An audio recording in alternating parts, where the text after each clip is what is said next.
The call of the outside. Distribution. The outside, not nomos.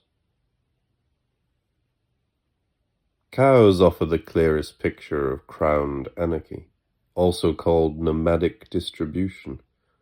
When set out to pasture, they practice autonomy by following a self-regulated nomos, the customary distribution in open space. In general, an unlimited space. It can be a forest, meadows beside rivers, a mountain slope, says philologist Emmanuel Laroche on page 116 of his etymological study, that crowns whatever is unique to each landscape, as in livestock feeding on a particular patch of grass and leaving excrement to fertilize the soil anew. Nomos is part of a larger constellation of nem words examined by Laroche, including nomads and distribution, nomos, customary law, nomos, melody, nomos, pasture or sphere of command, nomos, roaming, nomas, the basis for nomad, pasture, nemo, inhabitant, nates, territory, nemesis, governor, nomarchies, and law, nomoi. Most controversial about Laroche's argument is his claim that Greek is the only of the Indo-European languages to be pastoral, which casts the Solonic sense of nomos as status distribution as a betrayal of its nomadic roots. Over the generations, nomos loses its nomadic heritage to become the administrative appropriation, distribution, and use of land. During this time, nomos is combined with the household, oikos, to name economics. First mentioned by Phocylides in a poem where he compares women to animals, to dogs, bees, free-range pigs, and long-maned horses. Phocylides suggests that his friend marry the bee because she is a good housekeeper, oikonomos agathe. But Marx shows in chapter 7 of Capital that he knows that what distinguishes the worst architect from the best of bees is this, that the architect raises his structure in imagination before he erects it in reality. Certainly there is a residual speciesism in Marx's remark, as animals' experience of the world, Umwelt, is sophisticated enough to produce many things. Art does not wait for human beings to begin. Yet there is a considerable difference in how humans and cows crown the space that they occupy. As such, we should be concerned more by how each constructs the world than by the excrement with which they consecrate it. Marx's son-in-law, Paul Lafargue, demonstrates in his social and philosophical studies how nomos was turned against the barbarians. Land first distributed by lot with the aid of pebbles is set under the watch of Nemesis, the goddess of just distribution. Nomos continues to affirm its groundlessness when it is played like a game of chance at the table of the gods, with the dice affirming aleatory points that fracture the sky and fall back to a broken earth. Lafargue posits that the great betrayal appears when justice, born out of equality, sanctions the inequalities of land distributed by right and not luck. No longer the protector of nomads, Nemesis inflicts the death penalty against those who menace property, for the purpose of teaching the barbarians to trample underfoot their noble sentiments of equality and brotherhood. Lafargue thus demands a communist revolution that suppresses private property to banish the most frightful nightmare which ever tortured sad civilized humanity, the idea of nomic justice. There are two outsides to the state, one a worldwide union, the other a fragmented resistance. To Deleuze and Guattari, this exteriority demonstrates the irreducibility of the nomos to the law. If there is anything to this notion, it is not found in a form of exteriority, but in the fact of the outside, that there will always be non-denumerable groups, that there are flows that even the best axiomatic can never master, and that power now produces more than it can repress. This is the true meaning of deterritorialization, and the infinite speed of thought. Each concept confirms the extraordinary powers of the outside. The difficulty is that one cannot write sufficiently in the name of an outside because it has no image, no signification, no subjectivity. How then to link with the outside? The simplest way is to fashion a war machine as a relation to the outside. Another path to a new relation to the outside may be found in a fissured planet that spews fires that consume the world. Such deterritorializations unleash movements that cease to be terrestrial, when religious nome blooms and dissolves, and the singing of the birds is replaced by combinations of water, wind, clouds, and fog. The outside appears, like Frankenstein's monster, with a crack of lightning late into the dreary night, while the atomist's rain patters away from the outside. Its darkness does not come from void worship or an existentialist reckoning with nothingness. Flashing brilliantly as a shock to thought, it appears as the bearer of a problem that paints the world black with dread. This movement grounds thought as the relationship with the outside. Exteriority here is not some transcendent light or yawning void. Rather, the outside opens out to a new milieu, like cracking the window in a house. The outside is seldom as pleasant as a breeze, however, as it invades in all its alien force. Thought here has a choice, to represent or intensify. The latter follows Paul Klee's famous formula, not to render the visible, but to render visible. It amplifies the impinging power of the outside to cause a horrible discord that splits apart the harmonies of reason sung in the halls of state thought. Such philosophy does not sing. It screams in the analogical language of expressive movements, paralinguistic signs, breaths. The outside howls with an open mouth as a shadowy abyss.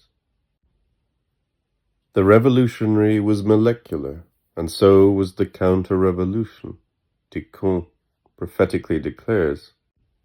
Yet the molecular revolution actually begins with Proust, who writes in Sodom and Gomorrah of 3 levels of sexuality, straights, gays, and queers. The first 2 types connect molar lines between fixed objects, each category simply being an inversion of the other. The third draws a transversal molecular line between the unspecified, partial, and flux of flows, unaware of persons, aggregates, and laws, and of images, structures, and symbols. For a long time, the love that dare not speak its name hid with other queer things made up of very different mechanisms, thresholds, sites, and observers. But counterculture exposed the secret, which is to say, disclosed a molecular line of previously clandestine passions, while blossoming into the flower power of the summer of love, publicly consecrated at Woodstock's 3 days of peace, music, and love. This new world bore what Paulo Virno calls, in Grammar of the Multitude, the liberatory anti-socialist demands of radical criticism of labor, an accentuated taste for differences, and the aptitude, at times violent certainly, for defending oneself from the state, for dissolving the bondage to the state as such. But the life of this molecular line was short. It was put back to work by disco, flexible production, and the Reagan Revolution in an odd communism of capital.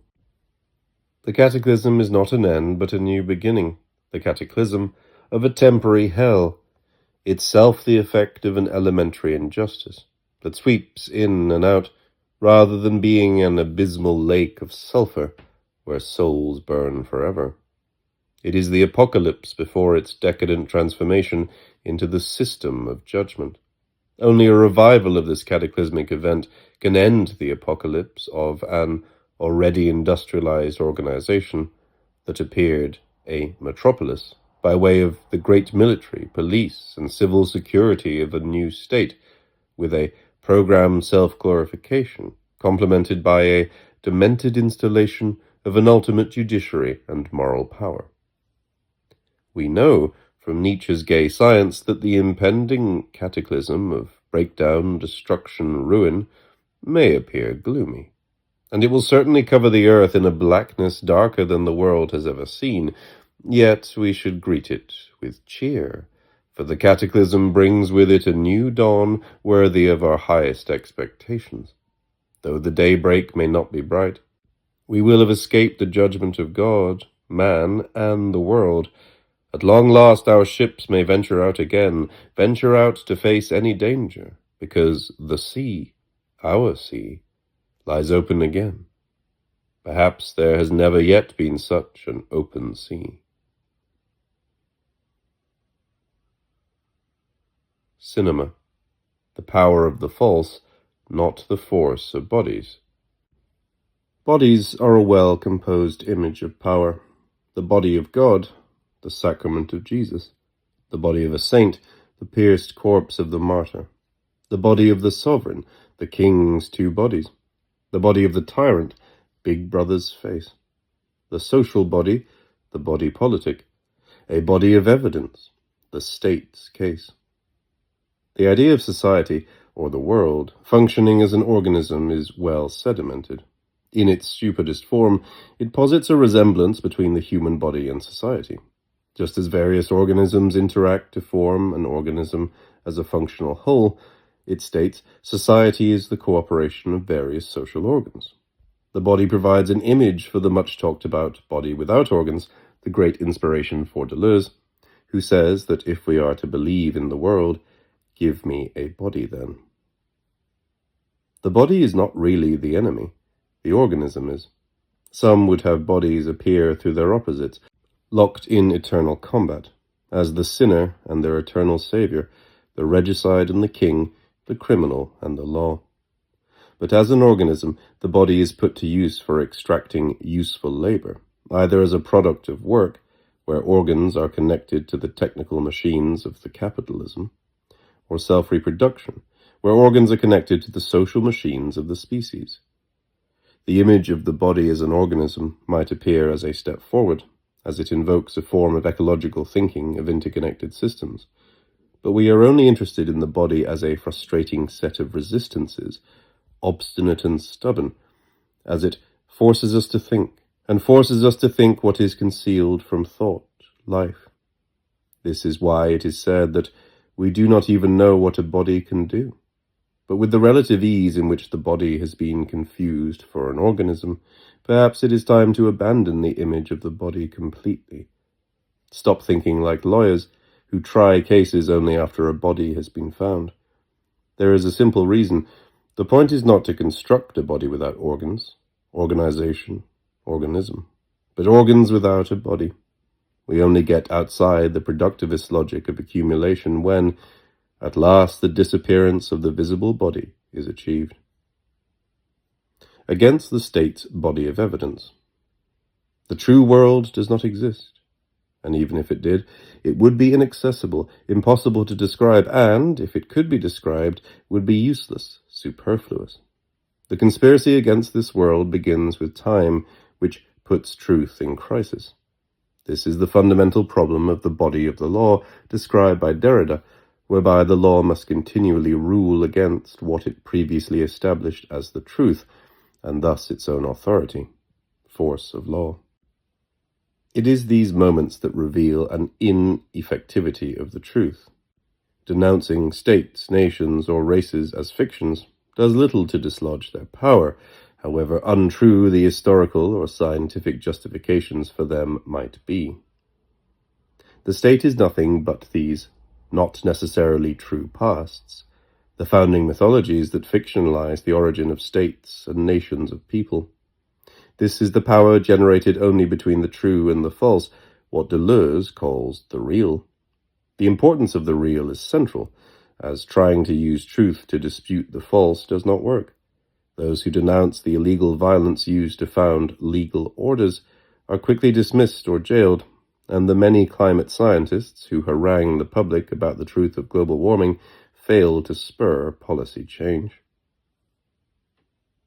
Cinema takes up the problem of truth and attempts to resolve it through purely cinematic means. Lambert, The Non-Philosophy of Gilles Deleuze. There are films that go beyond metaphor and analogy, operating instead through a realism of the false. This is not the epic cinema of Brecht or Lang, whose dissimulation and relativism ultimately return the morality of judgment through the viewer. It is a realism of what escapes the body, presenting something it cannot perceive on its own.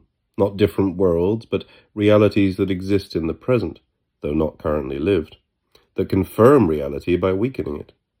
Deleuze finds that the elusive truth of post-war cinema does not prevent the existence of a truthful man, but the forger as the character of new cinema. The forger refuses the moral origins of truth and frustrates the return to judgment. The realism of the false shows us love through the eyes of a serial killer. Grandrieuse Sombre gives us the real thrill of self-destruction. Gavras's Our Day Will Come unleashes the cruelty of nature against the cool logic of liberal patriarchy, von Trier's Antichrist, and solicits us in the horrifying conspiracies of A New Flesh, Cronenberg's Videodrome. The sensible, indiscernibility, not experience. The senses think when the boundary between the imaginary and the real collapses. This is what happens whenever the suspension of disbelief continues outside the frame. But the suspension carries on only as long as it is not whittled down to a narrow proposition through infinite specification. It expands by establishing a distinct yet indiscernible proximity. In this strange zone of indiscernibility, figuration recedes. It is right before our eyes, but we lose our ability to clarify the difference between a human body, a beast, and meat. There is no mystical outside, just the unrelenting intrusion of the fact that we are not yet thinking. This is because experience is itself not thought, but merely the provocation to think, a reminder of the insufferable, the impossibility of continuing the same, and the necessity of change. Knowledge is not made for understanding, it is made for cutting, says Foucault, Nietzsche Genealogy History. Neither is sense. The best sense is a sensation, a provocation that introduces insufficiency. So instead of adequate conceptions, we spread insufficient sensations. This insufficiency does not carry the weight of inevitability. It may begin with a petulant indecisiveness, such as Bartleby's I would prefer not to, but it must not end there.